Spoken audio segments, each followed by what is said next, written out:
Good evening, everybody. Welcome back to my channel, and welcome back to my horror movie marathon. Next up on the list is A Bay of Blood.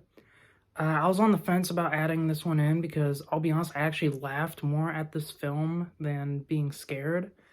But I think that's just because of how dated the film is, and technically it is like a uh, it's one of the earliest movies that you could call a slasher. Like, the story itself is very basic. Like, there's a string of murders around this bay area that you eventually find out is because, like, people are trying to get control of the bay, right? Um, I know that this movie is, I think, technically over 50 years old, but I'm not gonna spoil exactly who the killer is.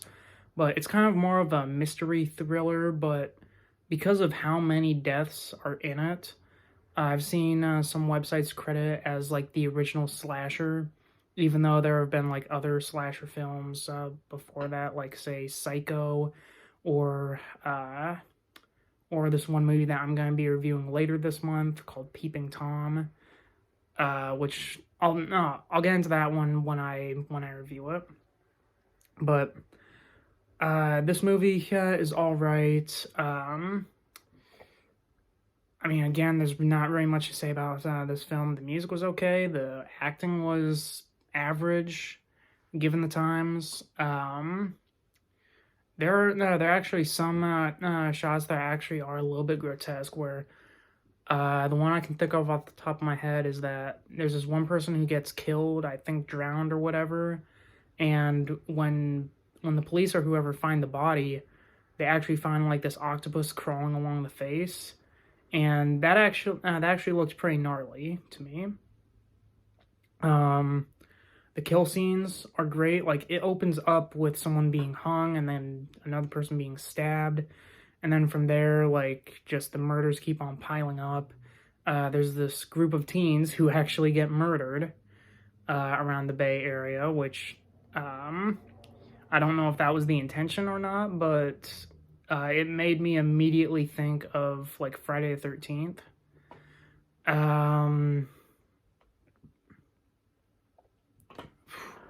The characters are okay.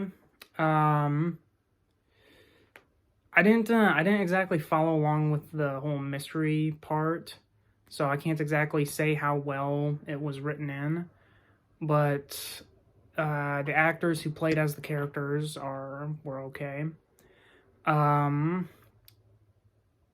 Really, the last thing that I gotta say on that I can really say on this is, like, despite it being a horror slasher movie, the ending actually got one of the biggest laughs out of me from almost any horror film, just because of how sudden it is, and because uh, and because of who carries out the final two kills in the film. And again, even though it's 50 years old, I'm not going to spoil it, so if you want to see the movie, go right ahead. I saw the film on YouTube, like, you can probably look it up for free, but A Bay of Blood is worth watching, just because, like, it's one of the original slashers, or I guess you could call it, like, it's actually like an Italian giallo film, so you could still argue that it predates the slasher genre before slashers became a thing.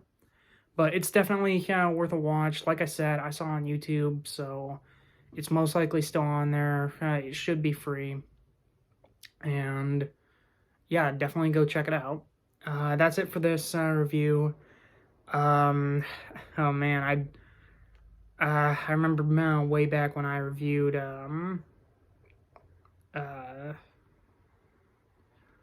way back in a previous review how I said that I thought it was gonna be like the shortest review of this entire kind of series. Oh yeah, it was Night of the Living Dead that I thought was gonna be the shortest review, but here I am.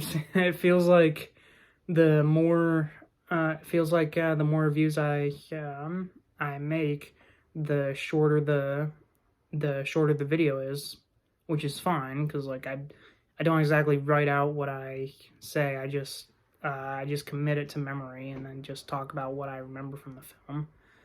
But anyway, I guess we'll see how the rest of the reviews are gonna go this month. And I'll see you guys tomorrow for another horror movie review.